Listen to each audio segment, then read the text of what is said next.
بسم اللہ الرحمن الرحیم۔ السلام علیکم۔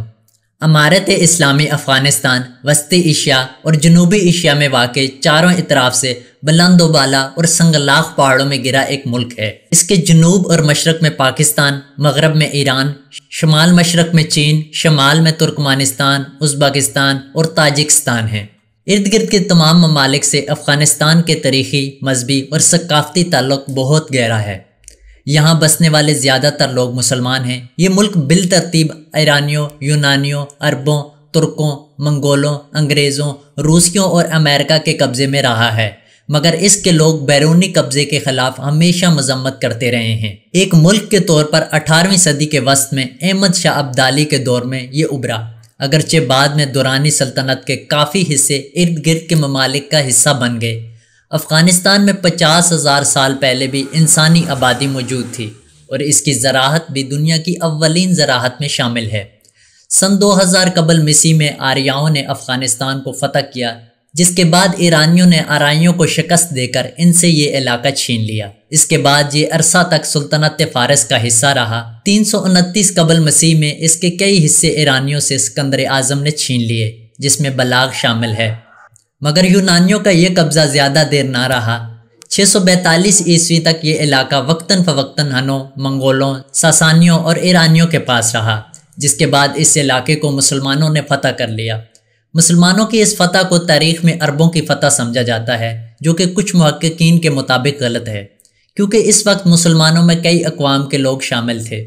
اسلام سے پہلے یہاں کے لوگ بدھ مت اور کچھ قبائلی مذہب کے پیروکار تھے۔ 642 میں مسلمانوں نے اس علاقے کو فتح کیا، مگر یہاں کے حکمران علاقائی لوگوں کو ہی بنایا۔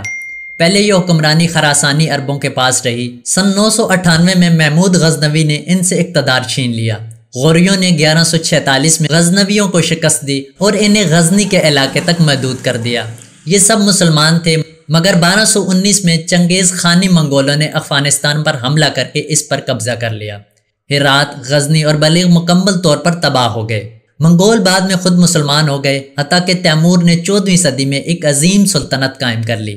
اس کی اولاد سے شہنشاہ بابر نے کابل کو 16ویں صدی کے شروع میں ہی پہلی دفعہ اپنا دارالحکومت قرار دیا۔ 16ویں صدی سے 18ویں صدی تک افغانستان کئی حصوں میں تقسیم رہا۔ شمالی حصے پر ازبک، مغربی حصے پر ایرانی سیفیوں اور مشرقی حصے پر مغل اور پشتون قابض رہے۔ سن 1709 میں پشتونوں نے میر وائس خان ہتک کی قیادت میں سیفیوں کے خلاف جنگ لڑی اور 1719 سے 1729 تک افغانستان بلکہ ایرانی شہر اصفہان پر قبضہ رکھا۔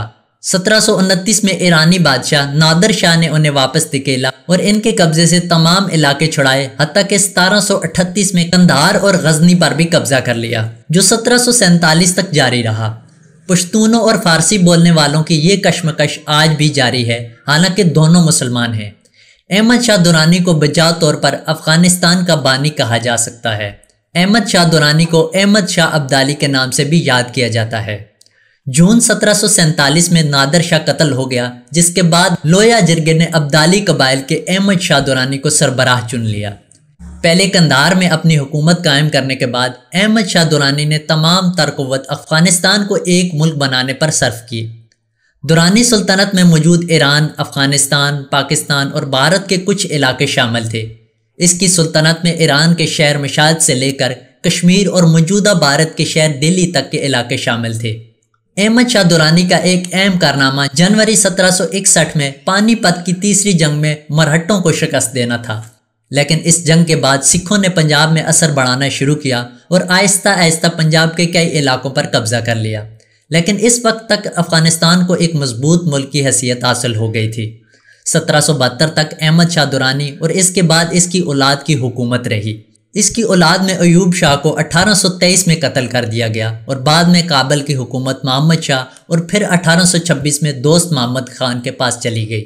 امیر دوست محمد خان، جس نے کابل کی حکومت 1826 میں سنبھالی تھی، نے روس اور ایران سے تعلقات بڑھانا شروع کیے، کیونکہ سکھوں نے پنجاب پر قبضہ کر لیا تھا اور انگریزوں نے اپنی روایتی چالاکی کا ثبوت دیتے ہوئے سکھوں اور دلی کے شاہ شجاع کے ساتھ مل کر افغانستان میں اپنا اثر بڑھانا شروع کیا۔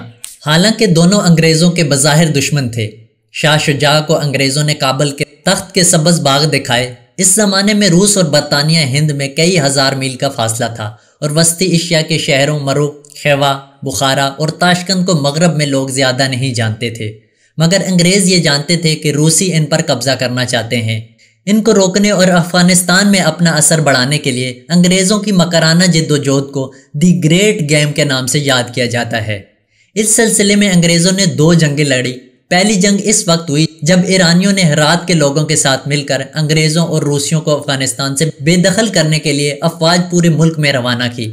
انگریزوں نے کابل پر قبضہ کر کے دوست محمد خان کو گرفتار کر لیا۔ افغانیوں نے برطانوی فوج کے ایک حصے کو مکمل طور پر قتل کر دیا جو 16,000 افراد پر مشتمل تھی۔ انگریز مدتوں اپنے زخم چاٹتے رہے، اسی وجہ سے مجبوراً انگریزوں نے دوست محمد خان کو رہا کر دیا۔ بعد میں دوست محمد خان نے ہرات کو بھی فتح کر لیا۔ دوسری جنگ اس وقت ہوئی جب امیر شیر علی نے برطانوی سفارتکاروں کو کابل میں رہنے کی اجازت نہ دی۔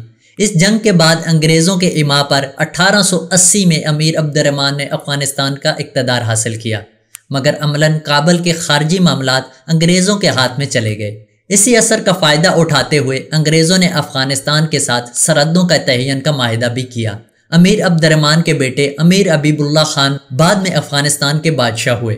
ان کے دور میں افغانستان میں مغربی مدرسے کھلے اور انگریزوں کا اثر مزید بڑھ گیا۔ اگرچہ بظاہر انگریزوں نے افغانستان کو ایک آزاد ملک کے طور پر تسلیم کیا، سن 1907 میں امیر حبیب اللہ خان نے انگریزوں کی دعوت پر برطانوی ہند کا ایک دورہ بھی کیا۔ اسی مغربی دوستی اور اثر کی وجہ سے امیر حبیب اللہ خان کو اس کے رشتہ داروں نے 20 فروری 1919 کو قتل کر دیا۔ اس کے قتل کے بعد اس کا بیٹا امان اللہ خان بادشاہ بن گیا اور انگریزوں کے خلاف جنگ چھیڑ دی، مگر 19 اگست 1919 کو اس کے اور انگریزوں کے درمیان موجودہ راولپنڈی میں ایک معاہدہ ہوا، جس میں انگریزوں نے افغانستان پر اپنا کنٹرول ختم کیا اور افغانستان میں ان کا اثر تقریباً ختم ہو گیا۔ 19 اگست کو اسی وجہ سے افغانستان کے یوم آزادی کے طور پر منایا جاتا ہے۔ امان اللہ خان نے افغانستان اقتدار سنبھالنے کے بعد اصلاحات کی اور مغربی دنیا سے تعلقات قائم کیے۔ اصلاحات میں بنیادی تعلیم کو لازمی قرار دینا اور مغربی طرز کی دیگر اصلاحات شامل تھی۔ اس نے سن 1921 میں افغانستان میں ہوائی فوج بھی بنائی، جس کے جہاز روس سے منگوائے گئے، لیکن افواج کی تربیت ترکی اور فرانس سے کروائی گئی۔ سن 1927 میں امان اللہ خان نے یورپ اور ترکی کا بھی دورہ کیا، جس میں اس نے مغربی مادی ترقی کا جائزہ لیا اور افغانستان میں ویسی ترقی کی خواہش کی، مگر جب اس نے کمال آتا ترک کی طرز پر پردہ پر پابندی لگانے کی کوشش کی تو قبائل میں بغاوت پھوٹ پڑی اور افغان اس کے سخت خلاف ہو گئے۔ شنواری قبائل نے نومبر 1928 میں جلال آباد سے بغاوت شروع کر دی اور دوسرے لوگوں کے ساتھ مل کر کابل کی طرف بڑھنے لگے۔ شمال سے تاجک کابل کی طرف بڑھنے لگے۔ امان اللہ خان پہلے قندھار بھاگا اور پھر فوج تیار کرنے کی کوشش کی، مگر ناکام ہوا، جس کے بعد وہ بھارت فرار ہو گیا۔ وہاں سے پہلے اطالیہ اور بعد میں سوئٹزرلینڈ میں پناہ لی، جہاں 1960 میں وفات پائی۔ اس بغاوت کے دوران میں جنوری 1929 میں حبیب اللہ خان کالاکانی عرف بچہ ساکا نے کابل پر قبضہ کیا اور حبیب اللہ شاہ غازی کے نام سے حکومت قائم کی، مگر اکتوبر 1929 میں جنرل نادر خان کی فوج نے کابل کو گھیر لیا، جس پر بچہ ساکا فرار ہو کر اپنے گاؤں چلا گیا۔ جنرل نادر خان کو انگریزوں کی مکمل حمایت حاصل تھی، جنہوں نے اسے ہتھیار اور پیسہ دیا تھا۔ اس کے علاوہ انگریزوں نے جنرل نادر خان کو 1000 افراد کی فوج بھی تیار کر کے دی تھی، جو وزیرستانی قبائلوں پر مشتمل تھی۔ نادر خان نے قرآن کو ضامن بنا کر اس کو پناہ اور معافی دی، مگر جب وہ کابل آیا تو اسے قتل کروا دیا۔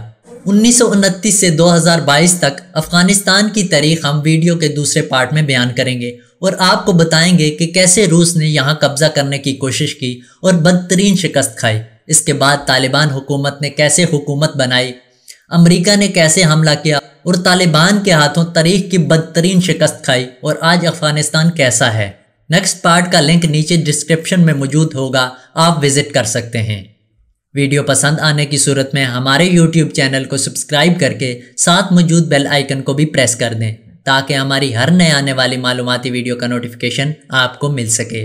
شکریہ، السلام علیکم، اللہ حافظ۔